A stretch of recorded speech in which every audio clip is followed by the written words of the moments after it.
ஆண்டவரும் இரட்சகருமாகிய இயேசு கிறிஸ்துவின் ஒப்பற்ற நாமத்தில் தேவனுடைய பிள்ளைகளாகிய உங்களை யாவரும் காண்பின் வாழ்த்துக்கள். இன்றைய தேவனுடைய வார்த்தைக்கு உங்களை அன்போடு கூட வாழ்த்தி வரவேற்கிறேன்.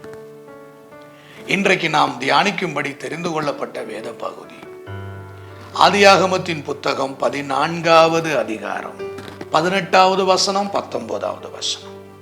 அன்றியும் உன்னதமான தேவனுடைய ஆசாரியனாய் இருந்த சாலோமின் ராஜாவாகிய மெல்கி சேதேக்கு அப்பமும் திராட்சை ரசமும் கொண்டு வந்து அவனை ஆசீர்வதித்து, வானத்தையும் பூமியையும் உடையவராகிய உன்னதமான தேவனுடைய ஆசீர்வாதம் ஆபிரகாமுக்கு உண்டாவதாக. ஆண்டவருக்கு மகிமை உண்டாகட்டும். சாலோமின் ராஜா மெல்கி சேதேக் கர்த்தருடைய மனிதனாகிய ஆபிரகாமை ஆசீர்வதிக்கும் போது சொல்லக்கூடிய ஒரு வார்த்தை, வானத்தையும் பூமியையும் உடையவராகிய உன்னதமான தேவனுடைய ஆசீர்வாதம் ஆபிரகாமுக்கு உண்டாவதாக. இன்றைக்கு நம்முடைய குடும்பத்தின் மேல் ஆண்டவருடைய ஆசீர்வாதம் இருக்க வேண்டும். உன்னதமான ஆசீர்வாதம் இருக்க வேண்டும். உன்னதமான தேவனுடைய ஆசீர்வாதம் ஆபிரகாமுடைய கூடாரத்தின் மேல் இருந்தது, ஆபிரகாமுக்கு உண்டாயிருந்தது. மெல்கி சேதேக் ஆசீர்வதிக்கும் போது இப்படி ஆசீர்வதிக்கிறார், உன்னதமான தேவனுடைய ஆசீர்வாதம் ஆபிரகாமுக்கு உண்டாவதாக. ஆபிரகாமுடைய வாழ்க்கையில் இருந்த ஒவ்வொரு ஆசீர்வாதங்களும் உயர்வான ஆசீர்வாதங்கள். வானத்து நட்சத்திரங்களைப் போல அவன் ஆசீர்வதிக்கப்பட்டான். எண்ணி முடியாத அளவுக்கு ஒரு பெருக்கத்தை ஆண்டவர் ஆபிரகாமுக்கு கொடுத்திருந்தார். உன்னதமான தேவனுடைய ஆசீர்வாதம். இன்றைக்கு நம்முடைய வாழ்க்கையில் அந்த உன்னதமான தேவனுடைய ஆசீர்வாதங்கள் இருக்க வேண்டும். ஆபிரகாம் உன்னதமான தேவனுடைய ஆசீர்வாதத்திற்கு உரியவனாக அவன் எப்படி மாறினான்? அவனுடைய சகோதரனாகிய லோத்து சிறைப்பிடிக்கப்பட்டு போன பின்பு ஆபிரகாம் போய் அவனை மீட்டு எடுத்து கொண்டு வருகிறான்.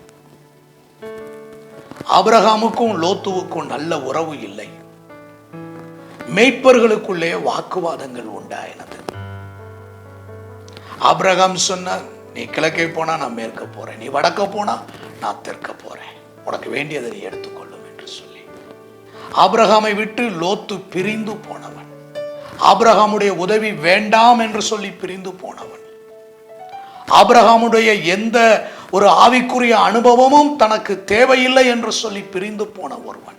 சோதோம் பட்டணத்தை கர்த்தர் அழிப்பதற்கு முன்பு அது கர்த்தருடைய தோட்டத்தை போல இருந்தது என்று அறிந்து நீர்வளம் பொருந்திய இடத்தை தேடி போனவன்.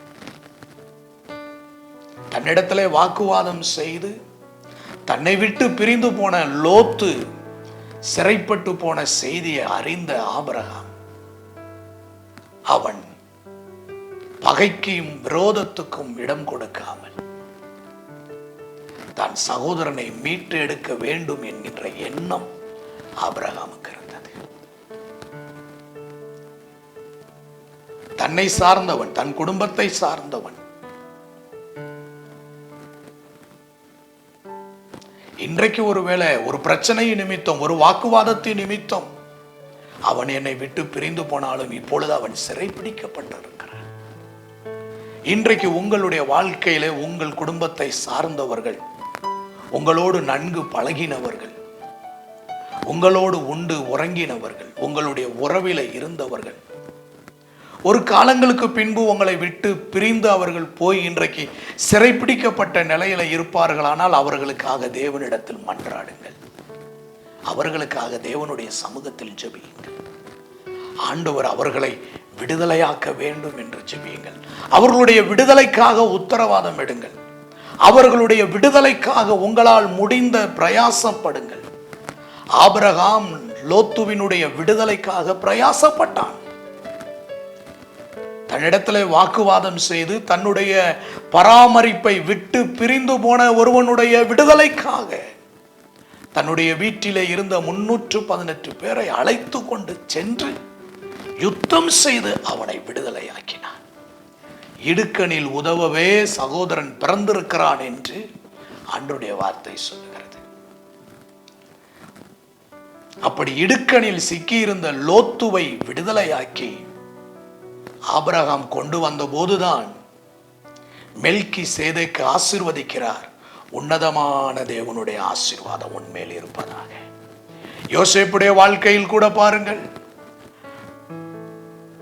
அவனுடைய சகோதரர்கள் அவனுக்கு தீங்கு செய்த பொழுது, அவனை பகைத்து விரோதித்து அவனை இஸ்மவேலரிடத்தில் விற்று போட்டு பிற்காலங்களில் தங்களுக்கு ஆபத்து உண்டான பொழுது யோசேப்பை தேடி வந்தபோது வந்திருக்கிறவர்கள் தன் சகோதரர்கள் தான் என்று தெரிந்த உடனே தன்னுடைய பகையையோ விரோதத்தையோ காண்பிக்காமல் அவர்களை பட்சமாய் நடத்தினான். அவர்களுக்கு வேண்டிய உதவிகளை செய்தான். யோசேப்பின் மேல் உண்டான தேவனுடைய ஆசீர்வாதம் என்ன? ஆதியாகமத்தின் புத்தகம் 49வது அதிகாரம் 25வது வசனம் சொல்லுகிறது, அவர் உயரே வானத்தில் உண்டாகும் ஆசீர்வாதங்களினாலும் கீழே ஆழத்தில் உண்டாகும் ஆசீர்வாதங்களினாலும் உன்னை ஆசீர்வதிப்பார். இன்றைக்கு நீங்கள் உங்களுடைய வாழ்க்கையில உங்களுக்கு தீமை செய்தவர்களுக்கு நன்மை செய்யுங்கள். உன்னதமான தேவனுடைய ஆசீர்வாதம் உங்கள் மேல் உண்டாகும். அது உங்களுக்கே உரிதாக இருக்கும். நாம் ஆண்டவருடைய சமூகத்தில் ஜெபிப்போம். அன்பின் நல்ல ஆண்டவரே, இந்த நல்ல வேலைக்காய் ஸ்தோத்திரம். ஆபிரகாமை போல யோசேப்பை போல உன்னதமான தேவனுடைய ஆசீர்வாதங்கள் எங்கள் வாழ்க்கையில உண்டாகட்டும். இயேசுவின் நாமத்தில் பிதாவே, ஆமென். God bless you. கர்த்தர் உங்களை ஆசீர்வதிப்பார்.